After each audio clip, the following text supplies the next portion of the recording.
¿Qué tal? Aquí andamos un día más. En lo que llevamos de año 2022, el índice de volatilidad, conocido como el VIX o conocido como el índice del miedo, se ha incrementado un 100%. ¿Qué quiere decir esto? Pues quiere decir que ahora mismo en los mercados financieros, en las bolsas, hay el doble de riesgo del que se percibía a finales del año 2021, es decir, hace ahora mismo pues unas 3 semanas, ¿vale? Esto también lo podemos ver pues viendo como índices como el S&P 500, el índice de las mayores empresas de Estados Unidos, cae a más de un 10%, las pequeñas compañías caen un 11,5%, el índice de las tecnológicas, lo que conocemos como el Nasdaq 100, cae más de un 14%, si nos vamos a Europa, vemos como el índice, principal índice, digamos, el Eurostoxx 50, las mayores empresas europeas, cae más de un 6%, si nos vamos a las criptomonedas, según datos de CoinGecko, el mercado cripto, digamos, se ha reducido a la mitad y las principales criptomonedas como Bitcoin o como Ethereum han caído un 22 y un 36% respectivamente, ¿vale? Entonces,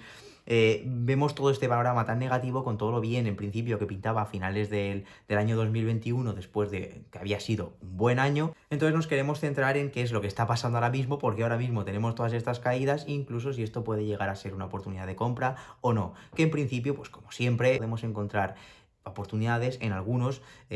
sectores concretos o en algunas compañías concretas. Mi consejo es que te quedes hasta el final del vídeo. Vamos a ver compañías concretas incluso en las que podemos tener oportunidades de inversión, pero para entender un poco por qué realmente por ti mismo y saber detectar oportunidad, si es una oportunidad o no por ti mismo, necesitas entender, vamos a mirar el contexto en el cual se produce toda esta caída, porque realmente el motivo lo podemos resumir en una frase, pero es importante entender qué es lo que ha pasado, cómo se han ido desarrollando los acontecimientos los últimos 2 años, para entender por qué estamos ante caídas ahora mismo, si se pueden seguir dando y dónde podemos detectar, digamos, esas oportunidades y cuáles son los sectores que tenemos que evitar. Para eso, como digo, tienes que estar atento a todo el vídeo, ¿vale? Así que quédate hasta el final del vídeo porque vamos a ello.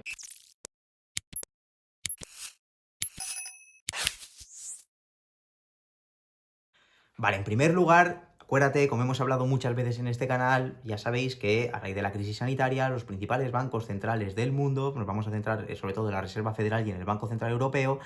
han tenido que llevar a cabo, digamos, medidas de política monetaria que llamamos expansivas para reactivar la economía, para que, digamos, no sufra cuando se adoptaban ciertas medidas como la de no podíamos, digamos, viajar a otros países, nos teníamos que quedar en casa, se restringía un poco el consumo. Por lo tanto, para mitigar todos estos efectos, lo que hacían los bancos centrales han sido principalmente darle a la maquinita de imprimir, que hemos dicho muchas veces, meter dinero en la economía para que la gente tenga dinero y para que las empresas, si necesitan dinero, financiación, no les falte, y por otro lado bajar los tipos de interés para que tanto las personas como las empresas en la medida de lo posible consumieran y que no se paralizara, digamos, la economía, ¿vale? Por lo tanto, como ves, este entorno es en principio positivo para las compañías porque, como decimos, no les va a faltar financiación. Incluso, pues, si se quieren financiar, si quieren ir al mercado a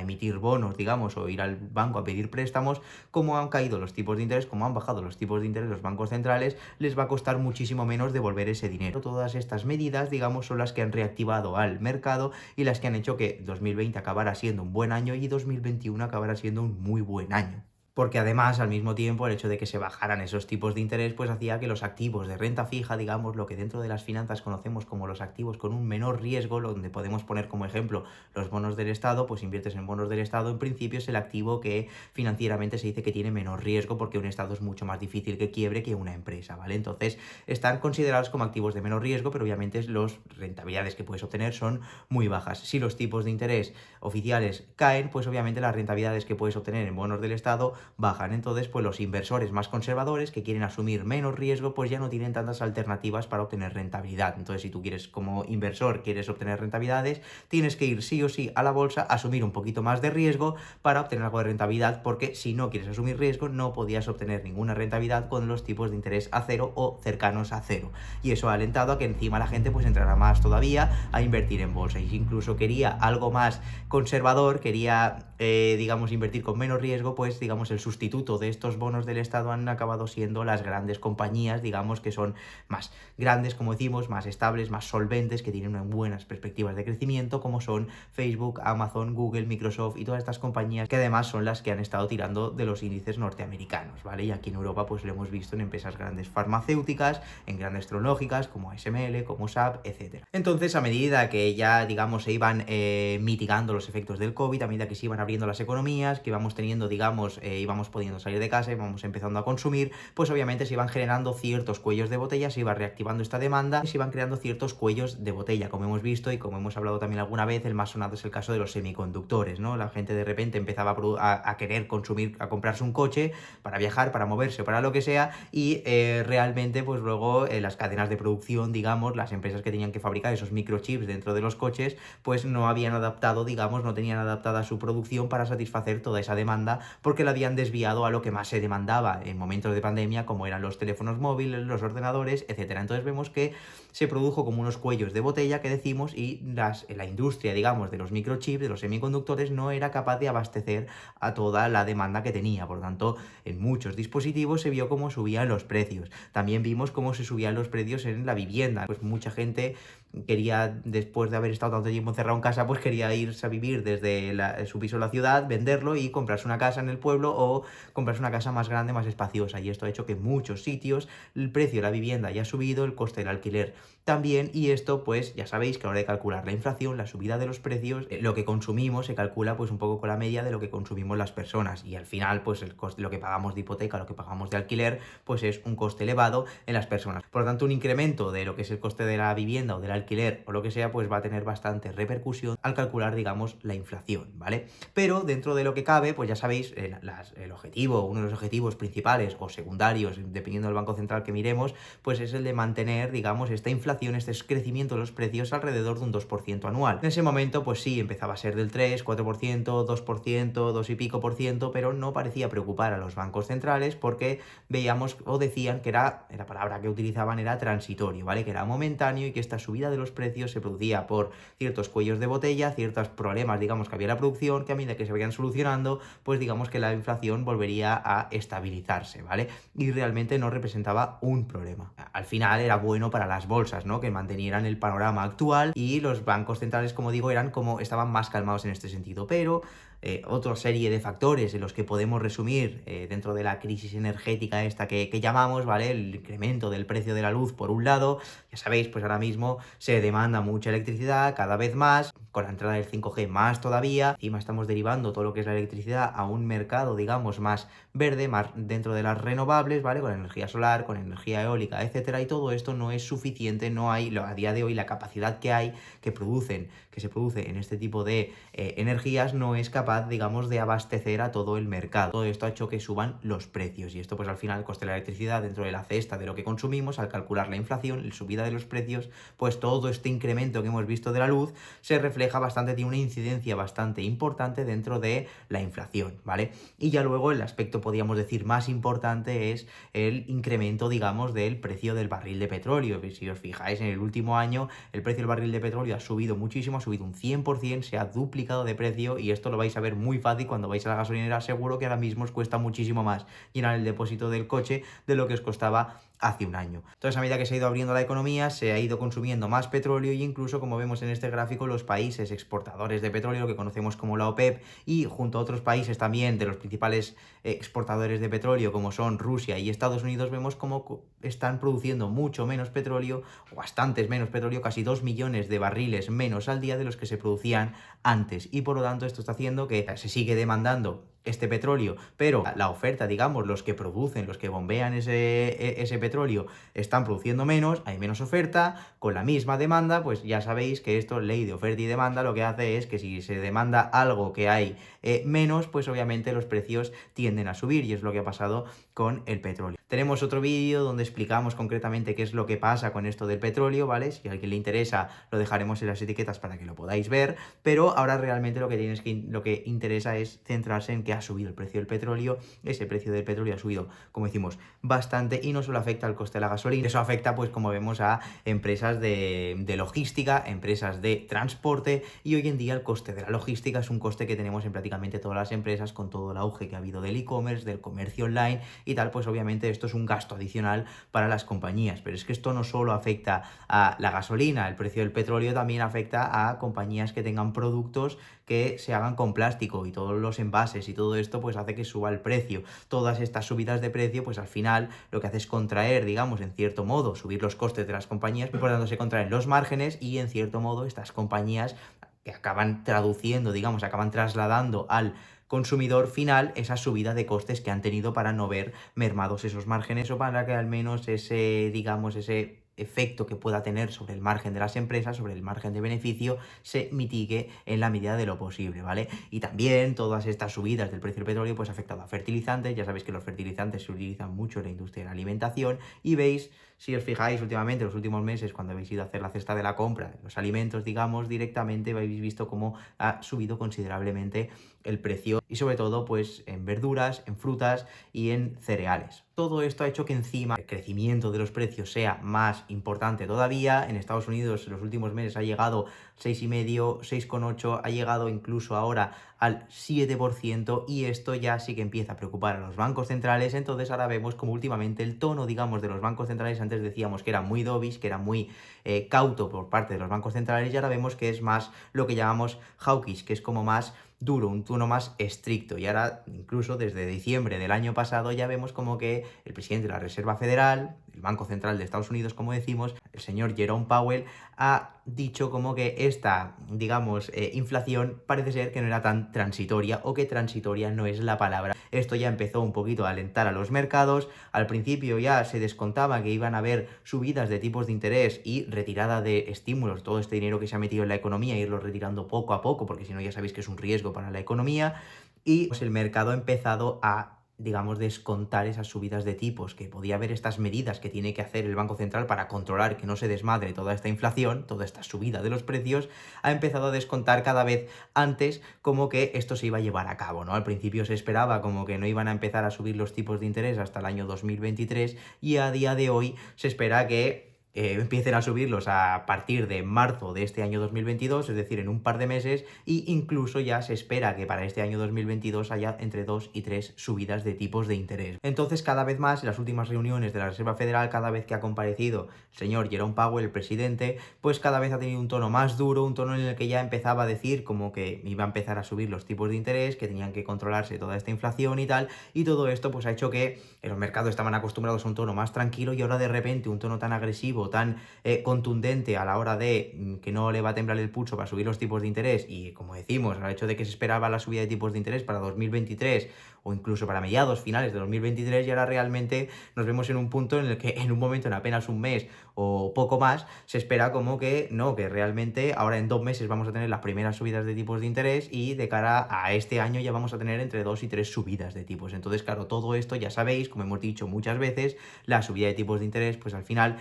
produce el efecto contrario que decíamos antes, ¿no? Si sube los tipos de interés, pues en teoría tiene varios efectos, ¿no? Pero podemos resumir en 3, que es, pues primero, si sube los tipos de interés oficiales, pues obviamente el dinero es más caro, la gente se hace para que la gente consuma menos, para que la gente no pida tantos préstamos, para que sea más caro el dinero, y si es más caro el dinero la gente pide menos préstamos y se endeuda menos. Si se endeuda menos, pues es para consumir menos. Si consumes menos, pues obviamente esto afecta negativamente a los ingresos de las compañías, y por otro lado también que suban los tipos de interés. Si esa compañía tiene deuda, lo que hace es que ahora tiene que pagar más intereses sobre esa deuda. Por lo tanto, ves un panorama en el que las empresas ahora mismo generan menos ingresos y tienen más gastos. Por lo tanto,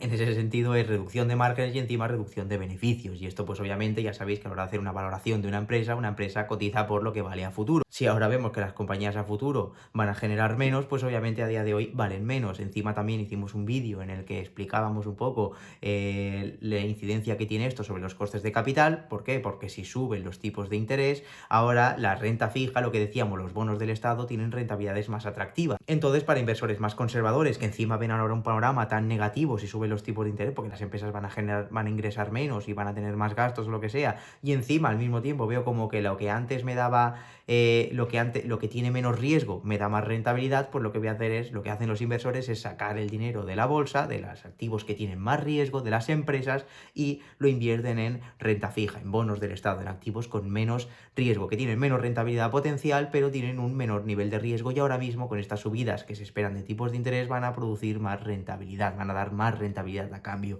Entonces, todo esto es lo que está haciendo que el dinero salga de un lado y se vaya para el otro. O sea, está saliendo de la renta variable, de las acciones, y se está yendo para la renta fija. Y encima, cuando venimos de un movimiento en el que además ha entrado gente a la renta variable no porque quería invertir, sino porque no quería perder poder adquisitivo, porque como había muchas subidas de precios, si está subiendo mucho el precio y tú no haces nada para invertir ese dinero y que al menos vaya creciendo para no perder poder adquisitivo, como y a la renta fija, como decíamos, los bonos no te daban rentabilidad, los inversores iban a la renta variable, asumían más riesgo prácticamente de forma obligada. Y ahora mismo todos estos inversores están saliendo. Y encima, cuando se ha empezado a descontar, digamos, de forma tan violenta, ya sabéis que al mercado, al mercado financiero no le gustan las sorpresas y mucho menos las sorpresas negativas, tienden a sobrereaccionar, que es lo que podemos imaginar que puede estar pasando ahora. Entonces, ¿qué tenemos que hacer en este panorama? Tenemos oportunidades, ¿no? A ver, lo primero que tenemos que hacer es mantener la calma, como vemos ahora mismo puede ser una sobrereacción porque el mercado ha visto ahora, está descontando un acontecimiento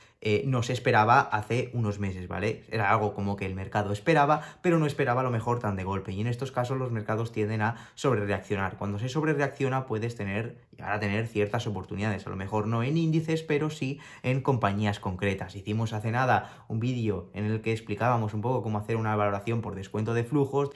Pero también aquí, pues lo que podemos hablar un poco es en diversos sectores donde nos podemos fijar, como pueden ser empresas de alta calidad como Microsoft, como Google, como Amazon, que hay un panorama de tipos de interés, de subida de tipos de interés, no les va a afectar en principio mucho porque son empresas que no tienen deuda. Una empresa que no tiene deuda, pues en principio no le va a afectar considerablemente esta subida de tipos. Si vemos que hay correcciones muy duras en este tipo de compañías, quizá en algunas de ellas pueden ser buenas oportunidades, ¿vale? Porque vemos que ahora pueden caer mucho porque está saliendo gente que ha estado, inversores que han estado porque estaban como activo refugio, ¿vale? Pues toda esa salida puede hacer caídas fuertes de las acciones y podemos incluso poder llegar a entrar a buenos precios en este tipo de compañías, ¿no? Aquí en Europa pues tendríamos empresas como ASML Holding, como SAP, otro tipo de empresas en las que podíamos estar pues son empresas de recuperación de la pandemia, ¿no? Como lo que decimos, pues empresas que durante la pandemia más cíclicas pues han visto afectadas, pues ahora mismo todo lo que son hoteleras, todo lo que son aerolíneas, todo lo que son empresas como Airbus, por ejemplo, fabricantes de aviones, pues ahora mismo posiblemente puedan tener un buen comportamiento, ¿vale? Tenemos también aerolíneas como IAG, como Ryanair, tenemos a empresas como Airbnb, como Uber, como Walt Disney, tenemos muchas empresas que pueden ser beneficiadas ahora en los próximos meses. Empresas de dividendos, hicimos un vídeo hace nada donde dijimos los 5 mejores ETFs, digamos, para invertir en el año 2022 vía dividendos, entre los cuales encontramos los bancos, que podría ser otro sector interesante. Empresas como Santander, empresas como BNP Paribas, el banco francés, pueden ser buenas alternativas de inversión. Otras empresas de dividendos como Unilever, de la que también hemos hablado alguna vez. Tenemos también empresas como Johnson & Johnson, Coca-Cola, Nestlé, las tradicionales pagadoras de dividendos, que ya sabéis que están en sectores, digamos, más estables, que les afectan menos las crisis, les afectan menos los ciclos, digamos, del mercado. Por lo tanto son siempre buenas empresas para estar, porque ya sabemos que no tienen tanta volatilidad y que encima pues pagan un dividendo recurrente, estable y creciente en el tiempo, ¿vale? Eso sería más adecuado, digamos, para inversores más conservadores. A nivel de asumir más riesgo, pues podríamos ir a empresas chinas, ya hemos hablado también alguna vez del riesgo que hay allí, hay muchos riesgos asociados a este tipo de compañías, pero empresas como Alibaba, Tencent, Baidu, etcétera, pues son empresas que se están quedando unos múltiplos bastante atractivos, aunque siempre cada uno tiene que llevar a cabo su propio análisis y analizar los riesgos que tiene cada una de estas oportunidades que pueden ser de inversión. En relación a esto también, pues tenemos el sector del gaming, el sector de los videojuegos, digamos, un sector que además ahora también con la entrada del metaverso y todo esto, pues cada vez pinta mejor a futuro, tiene mejores expectativas y ahí tenemos pues empresas como Activision Blizzard que acaba de recibir una oferta por parte de Microsoft. Es un sector que llegó a subir un 30% desde niveles pre-COVID y a día de hoy está a niveles por debajo, incluso 7%, 7-8% por debajo de lo que estaba antes de que se iniciara todo el COVID, ¿no? Y ahora tienen muchísimas mayores expectativas a futuro, aunque no han pasado por un buen momento este tipo de compañías porque no han podido llegar a tiempo, digamos, a últimos lanzamientos de videojuegos. Aquí hablando de empresas como Activision Blizzard, EA Sports o incluso la francesa Ubisoft. Pero dentro de aquí también tenemos empresas como Nvidia, como Corsair, Unity Software, Roblox o incluso tenemos Tencent y Alibaba dentro de las que ya hemos comentado antes en China. Y sobre todo dentro de esto, pues lo que no tenemos que entrar es en compañías que tengan excesiva deuda. Hace poco hicimos un vídeo en el que hablábamos de lo que eran las empresas zombie y el riesgo que tiene esta subida de tipos de interés sobre este tipo de compañías, ¿no? Hay muchísimas empresas que tienen mucha deuda, que no generan a día de hoy los beneficios suficientes ni siquiera para pagar esa deuda o que directamente no generan beneficios y por lo tanto es difícil pagar esa deuda y si encima suben los tipos de interés van a tener que pagar más deuda todavía sin todavía generar beneficios. Por lo tanto, eso puede tener un riesgo de que hasta cierto punto dejen de recibir inyecciones de capital por parte de los inversores o nuevos préstamos, que es al final los que les mantiene en vida, ¿vale? Entonces, aunque sean buenas oportunidades de inversión, el hecho de que en un panorama haya un panorama de subidas de tipos de interés, esto puede hacer mantener en un segundo plano este tipo de compañías que se queden un poco de rezagadas y que realmente los inversores, incluso que ya estén dentro de ese tipo de compañías, las acaben vendiendo para irse a otras que tengan más visibilidad a futuro. Por lo tanto, por mucho que puedan ser buenas oportunidades de inversión, es muy probable, o en este panorama podemos interpretar que es bastante probable que sigan cayendo de precio porque no va a ser, digamos, del agrado de los inversores, ¿vale? Así que dicho todo esto, espero que te haya gustado el vídeo, espero que te haya sido de ayuda como siempre. Suscríbete para ayudarnos a que esto pueda seguir adelante, para que pueda llegar a más gente. Ya sabes que al principio cuesta mucho que YouTube nos posicione, así que agradeceremos tu like, que te suscribas y que apoyes al canal pues compartiendo este vídeo si te ha parecido de utilidad. Como siempre, si todo esto que te estoy contando no te interesa ni quieres apoyar el canal, ni te ha interesado el vídeo, ni te ha gustado, pues no le des a like ni nada y nos vemos en el próximo vídeo.